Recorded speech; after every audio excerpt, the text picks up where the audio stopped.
Welcome to Pink Kink, where we talk about the pretty, twisted side of kink. I'm Princess Rara. And I'm Dara, the Electro Khaleesi. Whether you are a new kinkster or have years of experience, Pink Kink will help you level up your kink knowledge. Join us on this journey as we talk about our personal experiences and use the knowledge we've gained over 28 years of being involved in both private and professional aspects of this lifestyle to help you explore every facet of kink. Get set for an adventure. Not only will you learn and grow, but we promise loads of laughter, turning each episode into a fun party. So fasten your seatbelt and let's get this show started. Pink Kink runs off the generosity of our devoted patrons. As a patron, you will become a member of our special Discord server, receive some adorable Pink Kink stickers, as well as have access to a monthly behind-the-scenes podcast.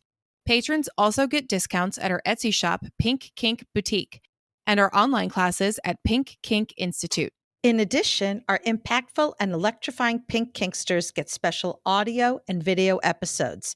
And finally, patrons at our highest tier will be recognized as producers, both here on the podcast and on our website. If you would like to become a patron, you can visit us at patreon.com/pinkkinkpodcast or click the link at pinkkinkpodcast.com. Today's episode is produced by our electrifying Pink Kinksters.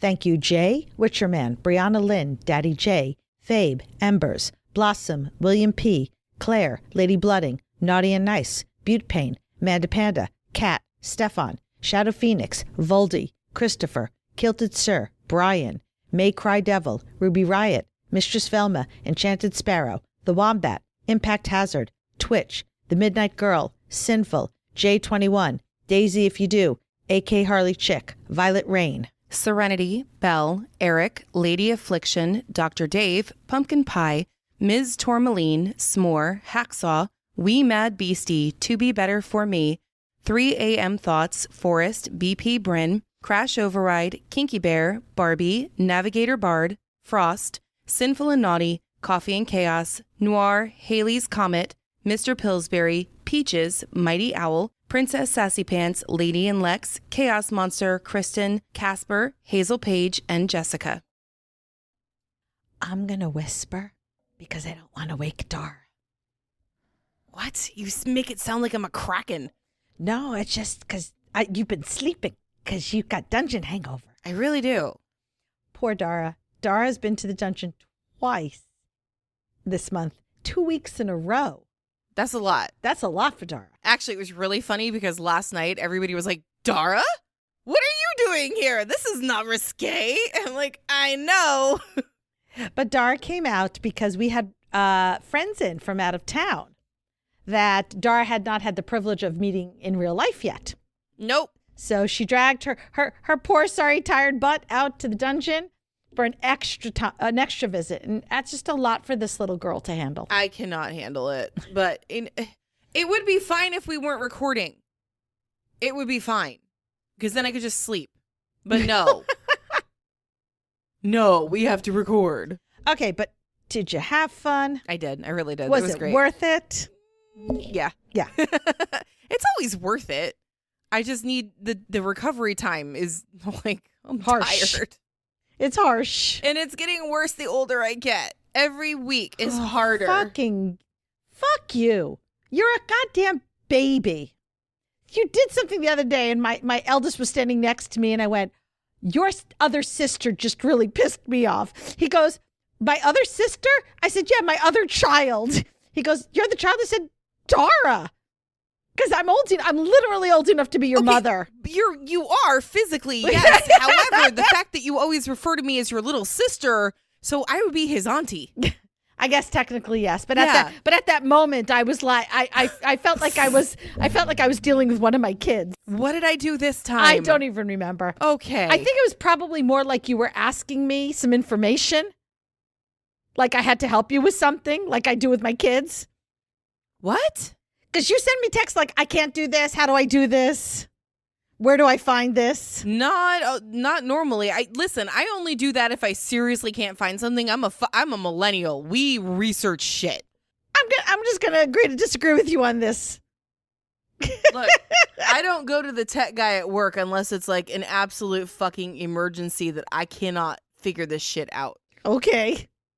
Whatever. Once you figure out what it is, let me know, because I'm too tired to think right now. That I may know. also have been the problem, just being too tired to actually think. So why don't you share about the fun that you had last night? I took Amity Malcolm's electro-virginity last night. You did. And I learned something What last night. did you learn? I learned that I'm going to have to add yet another question to my spiel in the beginning of every electro play session. Okay. So I learned, and this is like indirectly related to Amity.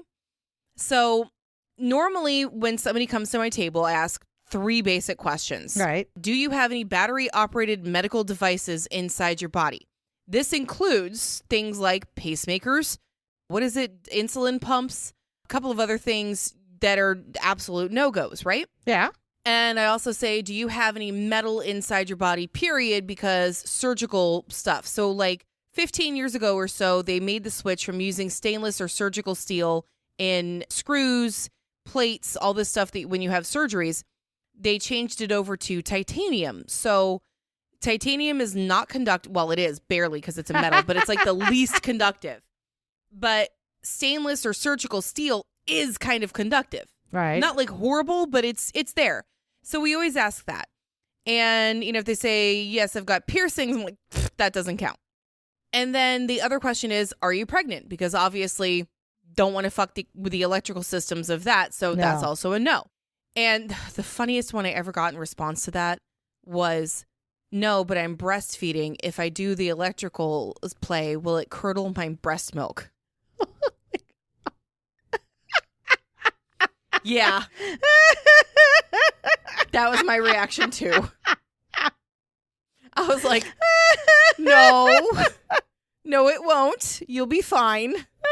That's not how electricity works, but thanks. That's how any of this works. Oh my God. Anyway, so last night, a couple of weeks ago at Winterfire, we learned that I'm not going to, I don't know how to say this without like blowing up somebody's spot here, but suffice it to say, over the last several weeks, I have learned that one of the reasons that people can be hyperconductive and sensitive to electricity is they may have POTS.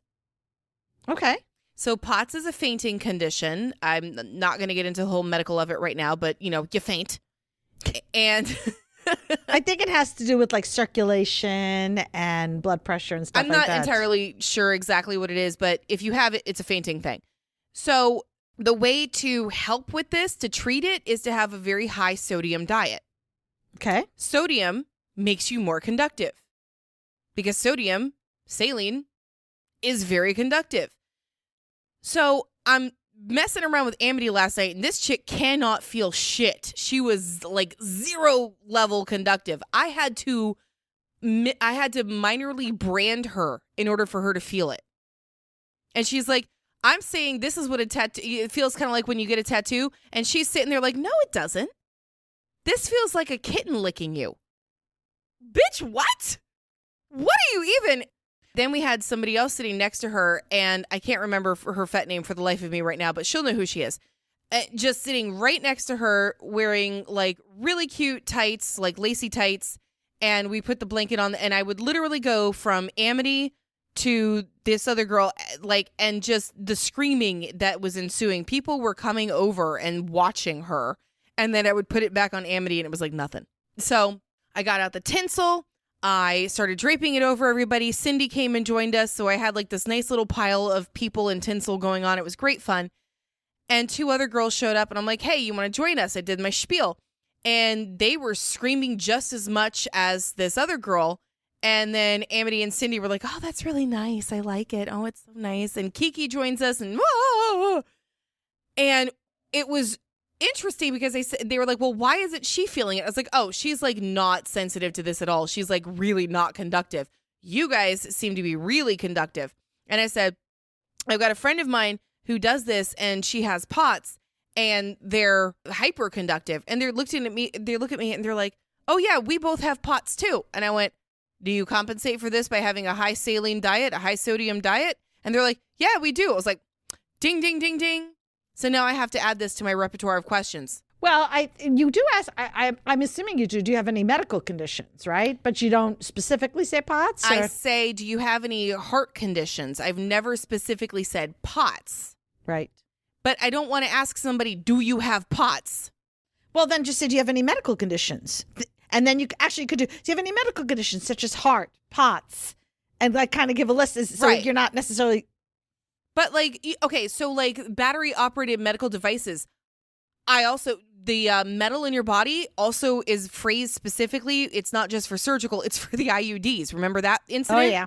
So like phrasing to be more encompassing. Well, that's like when I talk to people, when I do needles, my answer, I always ask, do you have any medical conditions that would affect your clotting abilities?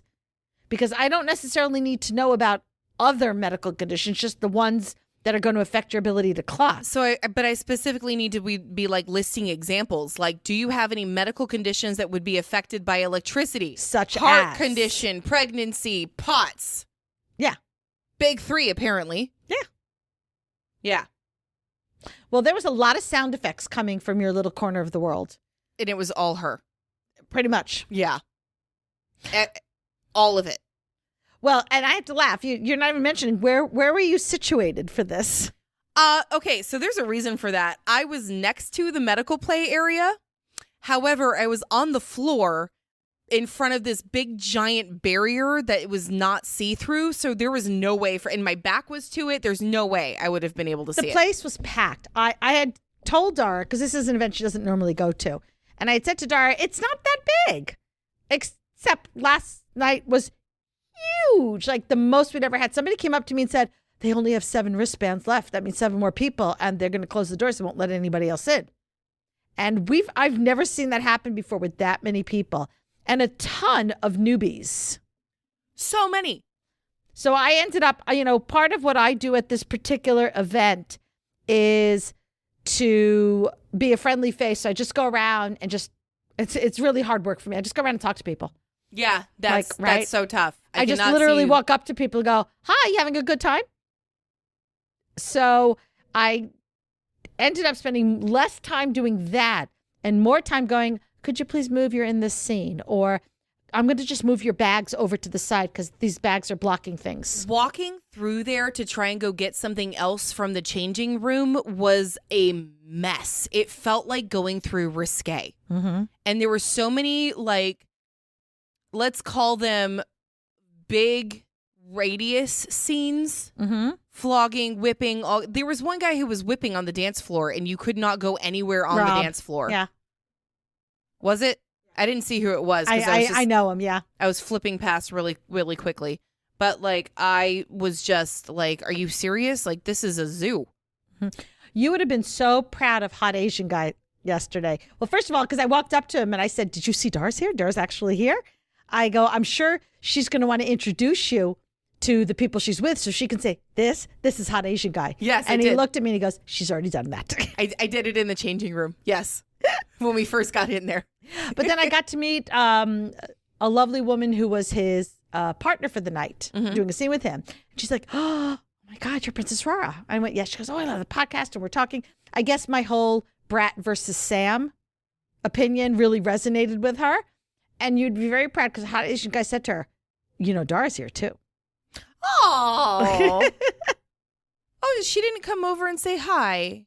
Sorry. He didn't bring her over. So now Hot Asian Guy is in trouble. Can't win with you, can you? Actually, he was super cute. Last night he came over and like kind of like squatted in front of me and was doing one of those like arms hanging to the side things. I was like, I'm so tired. And I just was like, I picked up his arm and I held it up and then I dropped it and he almost fell over.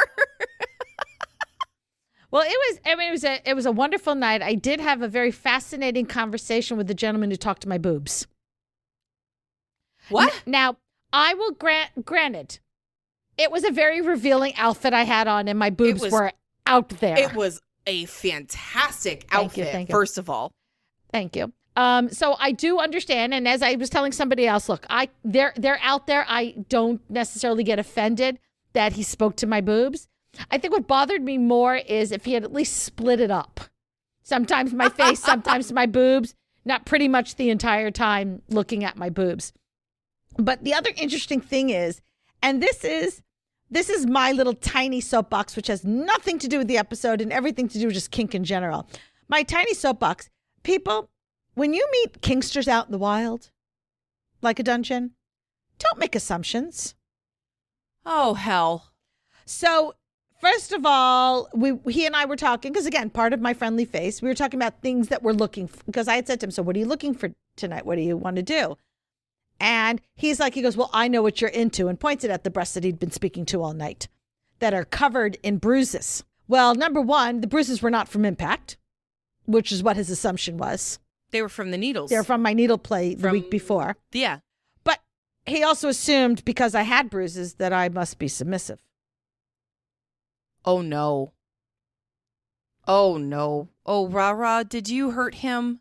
And I didn't. I couldn't, but I figured he was going to get hurt enough because the guy was really there just for sex. And he was a little disappointed that he was having a difficult time finding women to have sex with. I'm like, you're at a kink club, and it's not that sex can't happen here, because there it was absolutely plenty does. of sex happening last night. But all the sex that was happening was pretty much people who had come together, already established partners, not, hey, want to fuck? Did he think it was a swinger event? I don't know. But I did see him later find somebody twice. So, I mean, listen, he was hot. And he had quite the six-pack, which was very lovely to look at. So I was able, if he was going to stare at my boobs, I was staring at a six-pack. Okay, well, fair enough. That's what I thought. And there's a difference between staring at a six-pack and staring at genitals.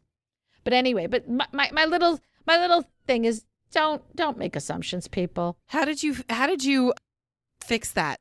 Well, I just said, these? Because he almost touched them. Like he reached out, like almost touched them. Which I did have a few people last night touch my boobs. Including me. Including you. But I'm talking about people who don't necessarily have that type of relationship that I would expect them just to reach out and touch. Now, they weren't strangers. They were people I did know. Just not necessarily people that I would have said. And again, I think people made the assumption because they were out there. Yes.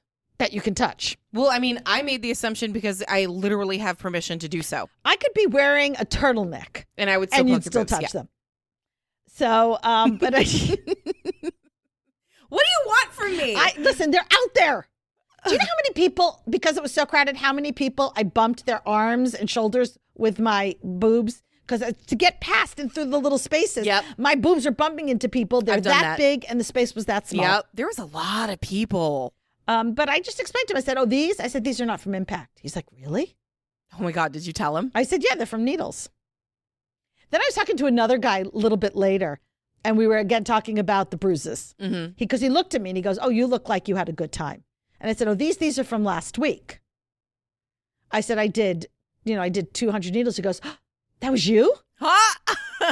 He had been there last week and he had remembered the scene. There were people last night actually that did not recognize me from Risque the week before, literally. They had been on my table and did not remember who I was. Silly people. Well, it's because I looked dramatically different last night than I did from the week before. It's hard for me to say you look like you. I don't even think twice about it. Because you have seen me in that makeup and that hair before. The only thing to me that was different was not the makeup, was the hair. I've worn that to Risque before, though. Then what didn't they recognize? I don't know. It wasn't the exact same as last week. It wasn't the same as last week. I had really different makeup. I had different hair. I had the falls in, so it wasn't my hair. Mm-hmm. So it was really different. And then I had, I wasn't demoing, so they had no idea who I was. That to me is more likely what they were thinking. You weren't behind the table demoing. Right. Yeah, there was another electro demo there. It was photogenic. Night. Yeah. Yeah. So for photogenic, I didn't realize that was photogenic because I've seen photogenic in a very different setting. Mm-hmm. Blood play. Yep, she does a lot. Yeah, she's pretty cool. Yeah, she's very seriously versatile. Good blood play. Very versatile.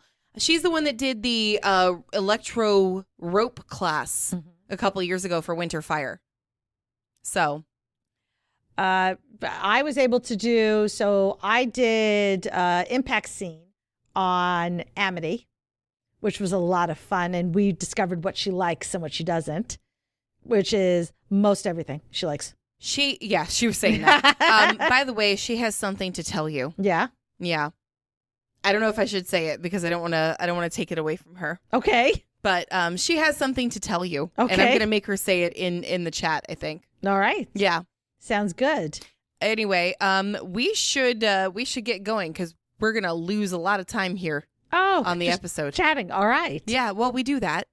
Well, we'll start off with when I approached Dara about this subject. Oh, God, why are you already putting me on the spot like that? Because this is your kerfuffle episode. I'm so excited. I was coming up with different ideas. And one of the things that we have a list of potential ideas. Yeah. And one of the things on the list is 1950s housewife, which is a kink that a lot of people have. It's a kink I have. And recently, I've seen it a lot in the news. It's a big thing on TikTok, was the Tradwife dynamic. The rise of the Tradwife. And so I reached out to Dara and I said, all right, here's one of the episodes we'll do next week, the rise in popularity of the Tradwife dynamic. And her response. Good thing I did tell her in person, but over the phone. So I could just pull the phone away from my ear when she started yelling. Apparently, Dara has a lot of opinions on this particular. This should be called the Dara's Opinion episode. Dara's kerfuffle episode, for crying out loud. But we're going to find out what these opinions are, how strong these opinions are, what Dara likes and doesn't like. So, have I told you any of it yet? Or no, okay. I won't let you tell me because I wanted all this to be fresh and new to me so I could react appropriately. You want it natural. I wanted it natural. Yeah. So let's discuss exactly what the Tradwife dynamic and the whole 1950s lifestyle is. And I learned about the 1950s long before Tradwife. So 1950s lifestyle is basically going back in time to a more traditional period where, you know, the husband went to work and the wife stayed at home. I mean, think Leave It to Beaver. She cooked in the kitchen wearing her pearls and her dress. I prefer I Love Lucy. That too, but Lucy had a lot more attitude than June Cleaver. Lucy was sassy. Lucy was she's a redhead, honey. You got to be careful. Hence the reason redheads. I identify more with Lucy. Also, the Cuban thing. Okay, but she wasn't Cuban. No, she's not Cuban, but her husband was Cuban, and they had a lot of, whatever. Well, had a lot of Cuban. There was a lot of Cuban going on in that show, yes. So I actually, okay, yes and no. I was watching a little thing of it last night where Ricky was telling Lucy, we're going to have this marriage exactly the way that we have it in Cuba, where the man is the head of the household and the woman does what she is told. I feel like this is very appropriate right now. Mm-hmm. And she goes, okay. And he says, now go get your coat. And she goes and leaves the set, comes back. Wait a minute. I'm like, God damn it. Yes, go Lucy, which was like the entire point. But that's what I'm talking about. This is why I say I'm Lucy. See, don't you know the whole thing? The man is the head of the household, but the woman is the neck. And the neck turns the head. That's from My Big Fat Greek Wedding. Yeah. Well, I had a whole funny conversation last night about with Amity and Ms. Malcolm about the Jewish women being in charge. I wouldn't do well with the 1950s dynamic as the submissive. Now, I could have a wife to make her do all these things for me because I don't like to do the cleaning or the laundry or any of that stuff. Yeah, well, when we were watching Mr. Wonder Woman, I was like, yep, nope, that's my ideal relationship right there. I would be Elizabeth, and then I would have Daddy J, and then somebody else. I would totally do it. So somehow, the 1950s household has been reinvented by, how do I say this in a polite, kind manner? Dumbass evangelical Christians. Yeah, that would be it. And it's now become something called Tradwife, which stands for traditional wifehood. And it refers to a lifestyle where women embrace the traditional gender roles within a marriage and family. This involves prioritizing homemaking, child rearing, and supporting their husbands in their careers. What? Okay. Yeah. So in recent years, this has become a thing. I think as the whole, I'll get the kerfuffling started because I already started it. Dumbass evangelical Christians. If you all people don't fucking know that I'm obviously a goddamn liberal here. and only vote blue, then you haven't been paying attention to anything that's come out of my mouth for the last 3 years. So I she figure speaks for both of us. So I figure you guys are not going to be surprised by any of this. I think as our country, the United States, for those of you who aren't here, has, I don't want to say split because I don't think it's 50-50, but has divided into an us versus them. And the whole thing with Roe v. Wade. I would like to refer to them as the backwash of society. The whole thing with the Roe v. Wade being undone and the Republicans versus everybody else, the Trumpsters versus everybody else. Because, okay, it's not all Republicans. Some of them are just conservative fiscally. But listen, I find the people who are like this are usually Trumpsters, which is why I'm changing it from Republicans to Trumpsters. Yeah, no, it's the Trumpsters, Trumpettes. Yeah. There's been a definite noticeable resurgence in the popularity of this Tradwife lifestyle. And despite the advancements in feminism and gender equality, women are embracing traditional roles. Now, here's what's really stupid. I came across a TikTok that I'm surprised you might not have come across it because it got stitched by 20 million people. This young girl who I'm sure identifies as a Tradwife, even though I'm not sure she's married, does this whole thing about I'm anti-feminism because. Oh, yes. Like the 20-year-old who doesn't have anything yet. I wouldn't do this or I wouldn't do that, but I would do this and I wouldn't do that because I'm anti-feminist. I won't wear pants because I'm not a feminist. Yeah. Fucking what? And then if you watch all the fucking stitches, everyone's going, sweetie, the only reason you can do that is because of feminism. Right. Because we fought, so you have that right to make that choice. Every single thing she said was feminist choice. We have said this so many times. Feminism is not, I will only wear pants and not dresses. Feminism is not, I will only be a lawyer, a doctor, a super high paid corporate position and step on men. That is not what feminism fucking is. It is simply, I want to have the choice, the opportunity, the availability to go to college, to become a doctor, to become a lawyer, to become a CEO, or to stay home. Yeah. And work on a farm. Who the fuck cares as long as it is your choice? Right. Well, one of the things that has happened with feminism that's actually not necessarily the most positive, but I just think it's because as everything, we screw everything up. The rise of feminism and then this whole push for gender equality has sort of reshaped all of society expectations. And it's empowered women, to pursue careers outside the home and work and all that. And let's not even talk about the financial pressures of I don't know who the hell can exist on a one There's no way. salary. There's no way anymore. But we've all been stuck with this having it all mentality. You can have it all as a woman. You can be both a homemaker and work outside the home. Which honestly is not as easy as you think. It's not easy. Balancing work and family, I will tell you, I've run into it multiple times. I remember when I was pregnant with my first child and my boss thought I was quitting. And I looked at him, I said, I'm just taking the 3 months maternity leave that I'm entitled to by the company. He's like, oh, you're coming back? Like, he just wasn't expecting that. I'm like, I'll be back. I'll be back. I had to. Yeah. But, the demands of modern life, including the long work hours, the pressure to succeed.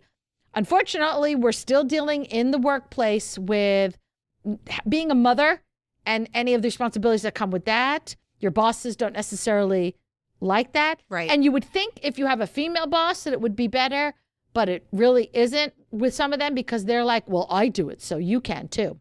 Well, it really only works if you have a partner that is also work-life balance. If you have a partner that simply goes to work, comes home and sits on their ass, and then you have to come home and do, from a 40-hour-a-week job and then come home and do another 40-hour-a-week job, it ain't going to work. No. It only works if you have two people or more, in the case of the relationship, who balance it at the same time. And here's something I really feel like we need to point out. It hasn't been brought up. I'm not sure if it's in your notes, but it's something that I really feel is important. The 1950s housewife stereotype is really only for white women. Well, yeah. Is that because in the 1950s, only white women had that privilege to be able to even stay home. Every other race was expected to go to work, then come home. And in the case of like, have you seen The Help? Yes. Yeah. They worked as maids. They worked as raising somebody else's babies in that movie and then had to come home and do it all. Yeah. And it's a privilege kink. Well, it's a privilege kink, but it's also, I mean, it's total fantasy. Like, did you know that it was only in the 70s that a woman could actually open up a bank account and get a credit card? Yep. That's not that long ago. That's my mom. It's only 50 years. That's Yep. it. That we could do this.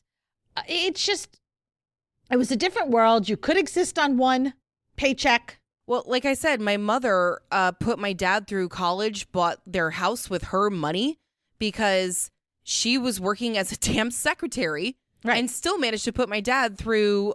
Well, because prior to that, secretaries were men. So you had to make the salary enough for the man to support his family. Well, then my mother definitely got paid significantly less than men. I'm sure she did. It's still the case. We still make what? 60 cents to the dollar? Yeah. No, 80. It's 80. Oh, we're up to 80? 80 Ooh, now, progress yeah. is being made. What year was Mad Men? That was the 70s, right? No. 60s? 60s. Okay. Maybe even less. Maybe it was like late 50s, early 60s, I think, to start. And that was when the women all started becoming secretaries, I believe. Yeah. Okay, yeah. That makes sense. But, yeah. But 1950s, I mean, it's a fun idea. And I just don't think it's realistic. I mean, it's great. You're going to pretend you're in the 50s, but yet you have the right to vote, and you have the right to have a credit card, and you have the right to have a bank account. And wear pants in public. And wear pants. And I don't know too many women are in the kitchen cooking wearing pearls. I don't know too many women who own pearls. I know I have pearls that I'm inheriting, but that's about it. But see, to us, when you say pearl necklace, it means something completely totally different. But I think a lot of this new Tradwife resurgence is coming about as a reaction to this fast-paced and high-stress nature of modern life that we're in. And women are thinking that if they can embrace these traditional roles within the family and create a sense of stability, like life will be better. Now, some of this is cultural, right? Different cultures are more about the wife being in charge. Like what's interesting, for instance, in Judaism, okay, we always talk about that we're a very matriarchal society. When it comes to the household, we're in charge. Now, and again, I am not talking about the extremes, the ones, the Hasidic and all that. That's different. But just your standard Reform, conservative Jews, the women are in charge. Mm-hmm. We run the household, and that includes the kids. And in fact, we are responsible for the kids' education until they're 13 and become, quote unquote, adults, at least especially the boys. And then that's when the dad can take over. I'm actually curious of how Tradwife, I would imagine, you know what, I want to talk to a sapphic couple who does Tradwife, or a homosexual couple that does a Tradwife husband. I don't know what the proper terminology is. What is the proper terminology if they're... But I'm just trying to think, like, is this a dynamic that pretty much exists just within heterosexual couples? I mean, it's certainly, the Tradwife does, but the 1950s household. No, so the kink can exist with whoever. Well, yeah, but the Tradwife is only heterosexual cis. That's what they are insisting on. So like Michelle Duggar. That. Well, she doesn't raise her own kids. Her kids raise her kids. Yes, parentification is beautiful, but sarcasm. Should I start ranting now, or are we saving this? I figured you're going to rant throughout the whole thing. I figured you're just going to be ranting the whole time. So let me start this off. I watched a TikTok this morning. I literally was like, I'm gonna get ready. I was like pumping iron, you know, and I hit Tradwife on TikTok. Ouch! Yes. Now, first of all. First one I watched was a parody, which I goddamn love. I think they're hysterical. So you have this woman in a long flowing dress who says, it's a long flowing blue flowered dress. Is this the one who cooks and she says things like, when my children woke up this morning, they wanted cereal. Oh, no. This one doesn't. They wanted, and she like mentions this long, complicated thing. And I know what it was. It was like one in particular. She goes, my children asked to have lasagna tonight. So I went ahead and I made my own mozzarella and I made my own noodles. It's her. It's the same one. Yes. But so it's a parody, but it's really the whole point is she's cooking and it looks delicious. She's I want to eat amazing. this. But yeah, it's a whole running joke as if this is what everybody does. So with her, it's actually a cooking channel, but she does it in Tradwife style to capitalize on that. But it's literally a parody. So the one that I saw was, my children wanted Cinnamon Toast Crunch cereal for breakfast. So I woke up early and I made it. And it's like, okay, you made it. You poured it into the bowl, right? And you poured milk on it. No. This woman fucking made from scratch the dough and then baked it and then cut it into little squares. Right, so these poor kids, it's like dinner time by the time they get to eat. Yeah, she started breakfast. at 5 a.m. and I think they had breakfast at like 9 a.m. Yeah. Oh my God, it was the funniest fucking thing ever. But like the style that she does it in it's a parody of this, but it's really cooking. Is all, yeah. So first of all, I love her content. She's hysterical. There's another one that I was watching where she's blonde and wears hair clips and the manicure, and she also homeschools and she's wearing this long dress, and the homeschooling is feeding the chickens. They're also homesteaders, so this one is really good. So today we're learning how to feed the chickens. So I brought my 2-year-old and my, infant outside, and we dipped our hands in the bucket and we spread the chicken feed around and we watched the chickens and made our observations. I'm like, is this legit? Like, is this, I couldn't tell. I honest to God could not tell if it was a parody or if it was like, that's what she thinks education is. Now for a 2-year-old, sure, that could be right. But then we did our numbers and we sat down at our little room for school. I was like, what? What the hell is happening? But here's the one that really got me. Uh-oh. Little blonde, 1950s hairstyle with the poof in the front and the flips in the back, right? Yep. Wearing the pearls and the dress and the whole Oh my gosh, everything. she had pearls. Yeah, no, she did. Okay. Yeah, she did the whole thing. Tradwives submit to their husbands was the first line. Okay, that's a kink. Good for you. Yeah, none of these people will admit they're kinky. They're vanilla. That's a kink, honey. Yeah. Submit, literally, that's kinky. However, if your husband is submitting to your husband is evangelical. Because if you were really kinky, you would have said, I submit to my master, I submit to my daddy, I submit to my mistress, I submit to my dom, whatever you want to say. And then she goes, Tradwives don't buy $8 lattes. We make our own at home. Great bitch, so do I. Who cares if you want to buy an $8 latte? First of all, they're not $8. And second of all, actually they are. Are they really now? Yeah. Oh. Well, it depends on if you get like the oat milk and stuff. Oh, well, see, I would have to. Yeah. But I An event also day. make my own because I can. And it's fun. And I like doing it. And I like adding all the different flavors. And I don't have time to go to Starbucks all the time. But who the fuck cares if that's what you want to do? We live frugally. Okay, great. Some of us can't do that. And Is this by choice or because you don't got the money? Right. Because her house was definitely frugal. Was that sarcasm? No. Okay. Her house, this is not the Mad Men makes a lot of money, can afford this shit. Right. No, it was not. This was, you can't afford daycare, so the wife's staying home and you live in nothing. I mean, no shame to that, but it didn't feel like it was a choice. Well, my problem with it is that you can make that choice, but don't get on your high horse like your choice is better than my choice. Don't push your choice on other people. That's something we should have learned in history already, guys. Don't do it. Based upon recent events, we didn't learn nothing. We didn't learn shit.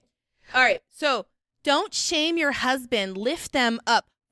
That's a kink. That's a kink. And guess what? If you're kinky, the other partner is also lifted up. Believe in better or worse, not divorce. Problem. I don't know any person who goes into marriage going, all right, in about 3 or 4 years, I'll get divorced. Oh, yeah, that's what I like to do. I'm on my 3rd husband. I just go through them, you know? See, I went through 2 and I said, next time I'm a widow. That's what Daddy J Which is why nobody will marry me. Well, are you going to be a black widow? Because that sounds like you're just going to kill them. I worked with a woman who I called her a Black Widow. She'd had 5 husbands. The first 4 had died. And then when the 5th one got cancer, I looked at her, I said, are you fucking serious? I go, when are the cops showing up at your house to question you? Legit. It sounds like a Law and Order SVU episode. Okay, so here's my question. You believe in better or worse, not divorce. What if he beats you? What if he rapes you? What if he does all the other shit that abusive people do? You still don't think you're going to divorce them? Clearly not. But then that's abuse. That's literally abuse. And you still can't. I was abused. I went to a Catholic priest. I said, I want to divorce my husband. And I couldn't wrap my head around this because Catholic. And they were like, well, if he does it again, then you can divorce him. Excuse me? I had a similar interaction with my rabbi and my first husband, who was like, is there any way that you can forgive him? This is why I don't do religion anymore. Why should I have to be raped twice to get consent from the church to leave? Once is enough, babies. Yeah. Once is enough. Anyway, hair, makeup, all of that is done all the time. You wear dresses over pants. You make nutritional meals from scratch. And you have dessert every single night ready to go for your husband. Okay, that's a kink. That's kinky. If you're doing this because you choose to, fine. If you're pushing it on somebody else, not fine. No. Just admit that it's kinky. Here's the irony of it all, right? So a lot of what's been behind the popularity is the role of people like these TikTokers and the platforms like Instagram and TikTok and YouTube channels where... But it's all fake. Hold on. Okay. That's not even the point. Whether it's real or not, that's not my point. Showcasing the Tradwife and all of this. But here's an interesting point. It's monetized. They've turned their traditional role into a fucking business. So guess what? They have a job. They are making money, which means they're not a Tradwife. Okay, so that right there is actually, so like if they're being serious and they are actually trying to be a Tradwife and it's not just some sort of parody bullshit, then the what is that called? The disconnect, there's a word for it. It's hypocrisy? It's not hypocrisy. Like it is, but it isn't. There's a special word for it. Not dysmorphia. There's something. Anyway, it'll come to me at some point. But like, how the fuck do you go out and promote all of this? I don't have a job. My husband takes care of me. And you have a job that is probably more time consuming and takes more effort than what your husband does.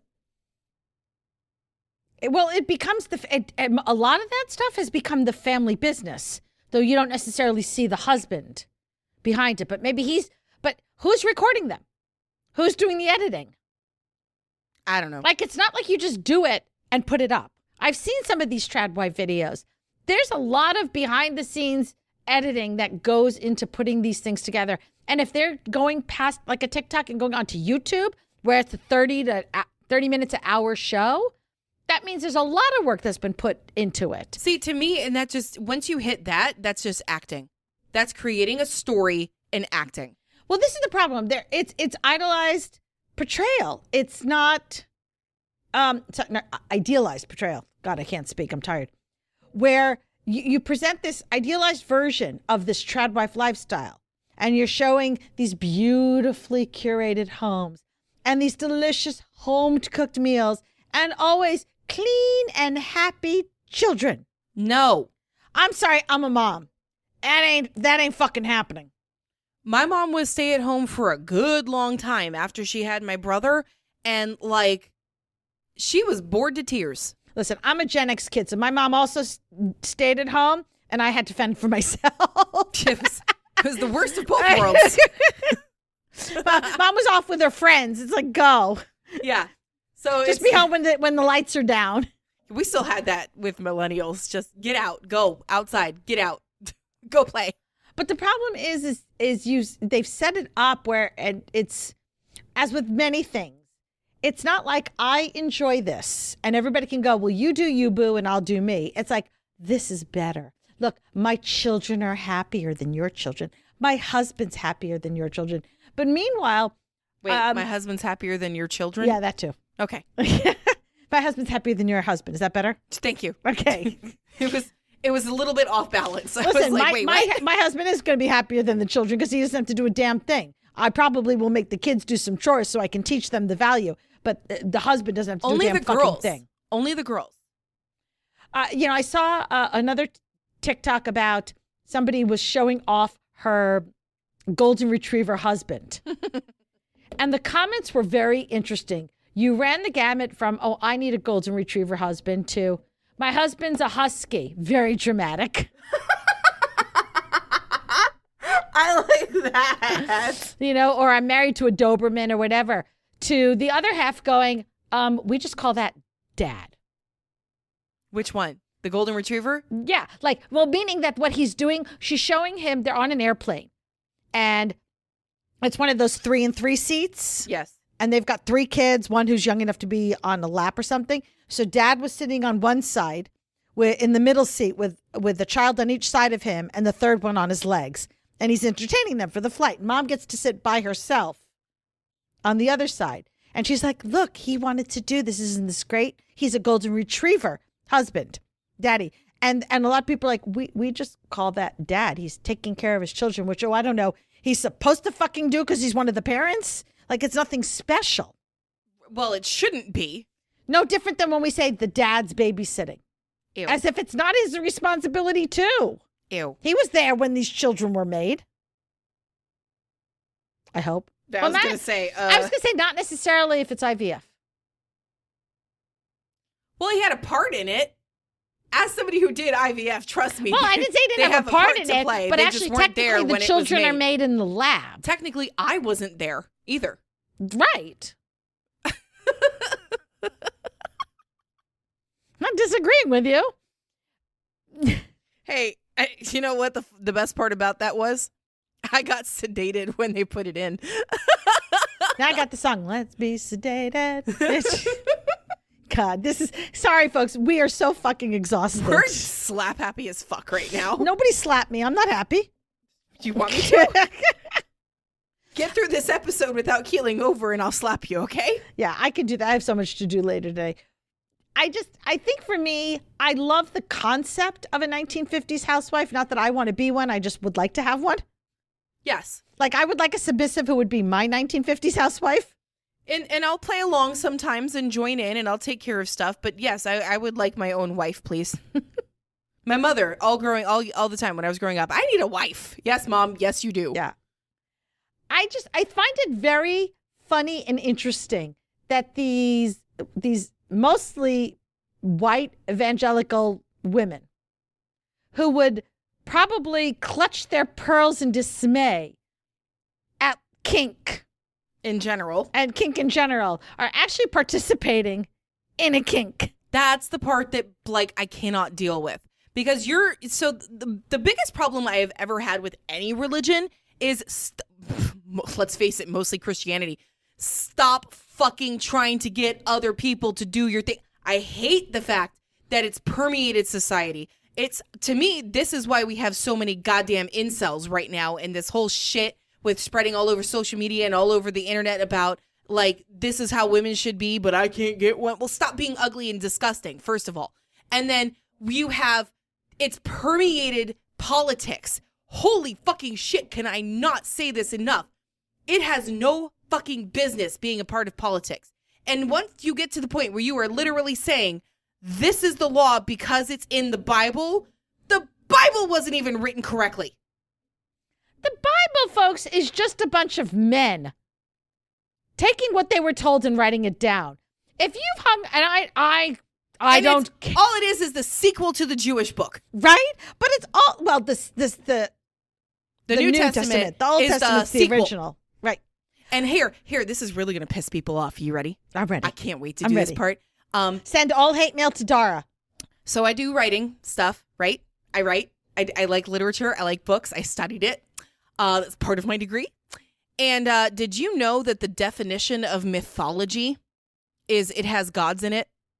Except because right now we'll say Greek mythology, right? That's the one everybody knows. Yeah. Hindu mythology, because there's gods in it and there's multiple ones, right? Guess what? What? Christian mythology. because there's a God in it. Listen, the Bible's just a fucking game of telephone. Yeah, but 500 years worth of telephone. And it's still man's interpretation. Did you know? Was said. Did you know that there is an actual Gospel of Mary Magdalene? No, I don't pay any attention to any of that. No, I've been following that shit, and it's like resurfaced, and there's another one. It's there's a Gospel of Judas too. Ooh, yeah, I kind of want to get my hands on these. Just for funsies? Just for funsies, because I have to know why. Do you? Yeah, if I were gonna have a time machine, guess what time period I would go back to just to like prove everybody wrong? I don't know. The dinosaurs, clearly. Anyway, continue. Okay. I don't want to rain on anybody's parade if this is what you're into from a kink standpoint, and you are smart enough and aware enough to acknowledge and recognize it as a kink. Hell yes. Go for it. Do it. I do it. I love honestly, this is going to sound really terrible when I say this, but I love the brainlessness of it. It gives me a break. It gives me a brain break. I don't have to make the decisions. That's the part that I like. You know, every brain needs a break every now and then. Go ahead. I'm sorry. No, that's fine. I appreciate your brain needing a break. Listen, this has never been something that I've personally been into just because that would mean letting go of control. And we all know that that's not exactly my area of expertise. Nah. Nope. Nope. I go back to the fact that it's become a vanilla thing when really it is a kinky thing. And the difference to me is that those who describe what they do as a 1950s household recognize that it's a kink and that it required their consent. They can revoke it at any time. And they don't necessarily think that their kink is better than any other kink. It's just their kink. And then the exact same thing out in the vanilla world, we call a tradwife. Which doesn't necessarily have the components of kink. That's the biggest problem. Which makes it borderline abusive. It may not have the consent, which is the basis of kink. So if it doesn't have consent and you're not having... Now there's people who choose to do it. That's fine. And who are not kinky. That's fine.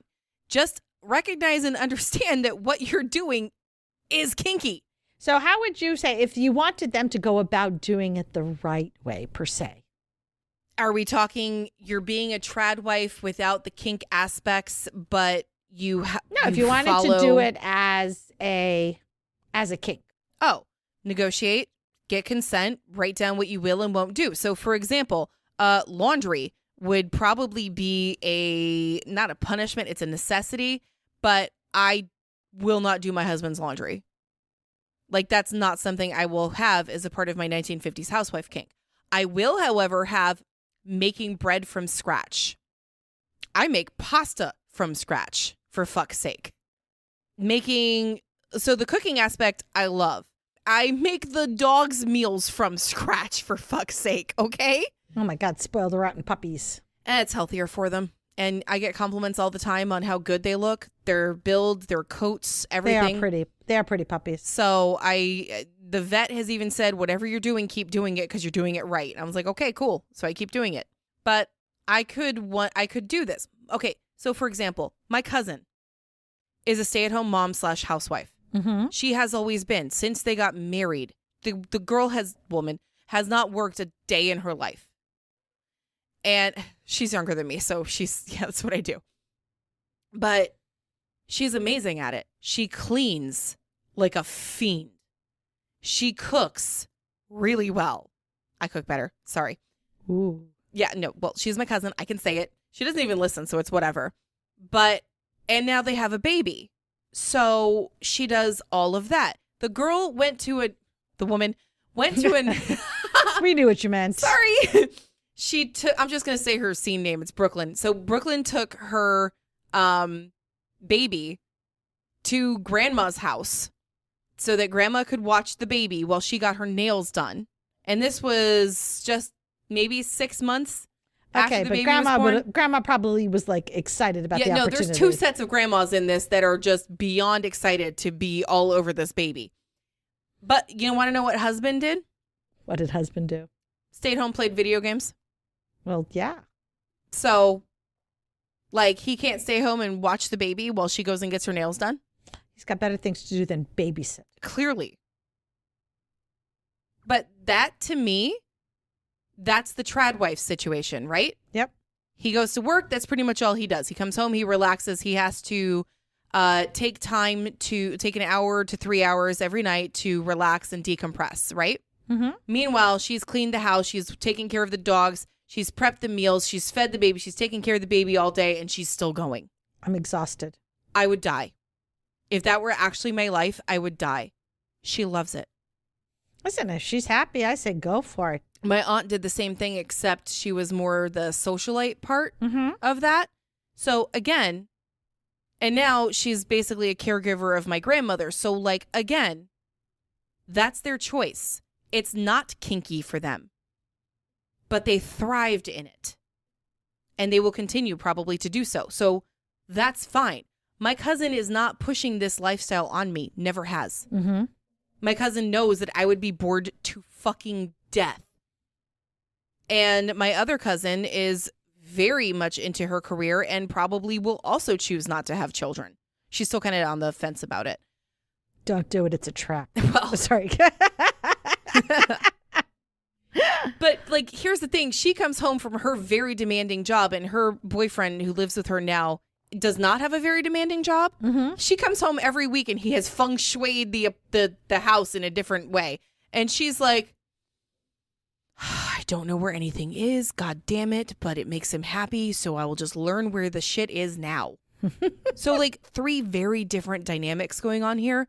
Not a single person in any of these dynamics has ever said, you should do this. My way is better.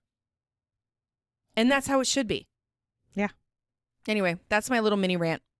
That was good. I enjoyed That's a that. longer rant. You know, I'm really starting to understand why you like it when I do this, because I can just totally relax and sit back. Brain break. Yes. I need them. I really am starting to understand why you do this. Well, then you can be my Tradwife. Oh, there you go. Wait a minute. No, I'm usually your Tradwife. I just sit here and do what I'm told. Pretty much. Do you got anything you want to wrap up with? No, I don't think so. Okay. I think this was fun. I need to come up with some more episodes where you have opinions. That was a very strong opinion. Yeah. It was a very strong opinion. I just slurred the shit out of that. I am so tired. Oh, I just realized. Yes. You did all that without even being on your soapbox. Right, Oh, maybe I just blinked and missed you being on the soapbox. I didn't say. Oh, you this didn't is make a my big soapbox. You didn't make a big I don't announcement. need to be you and like just explain, but I can say, can I? The part where I said, can I start now on my little kerfuffle rant? That's my soapbox. Oh yeah. See, I need to tell people because otherwise, like all of a sudden they're just kind of like, "Why are you so tall?" Okay, I'm gonna do it again. Here's my soapbox. It is very small. The amount of things I'm gonna say. The soapbox is tall, but the things I'm gonna say is short.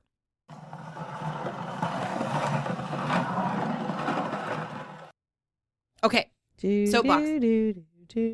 The Tradwife thing is a kink. Done. Dun da da da. Mic drop. Okay. Well, then we should end right there, don't All you right. think? I'm done. That's Okay. it. Thanks for hanging out with us today. If you enjoyed what you heard, make sure to subscribe so you don't miss a minute of our fun and educational content. New episodes drop every Friday. If you love what we do and want to show support, there are several ways.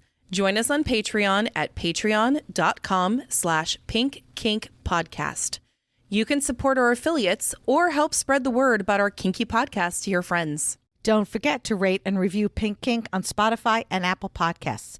Those 5-star reviews go a long way in boosting our podcast through the algorithm and reaching more listeners. Sign up for our Pink Kink Institute classes. Shop at our Etsy shop, Pink Kink Boutique. Stay connected with us on social media. You'll find all the links on our link tree posted in the show notes. Your support means the world to us. So until next time, stay pretty, stay safe, And stay twisted.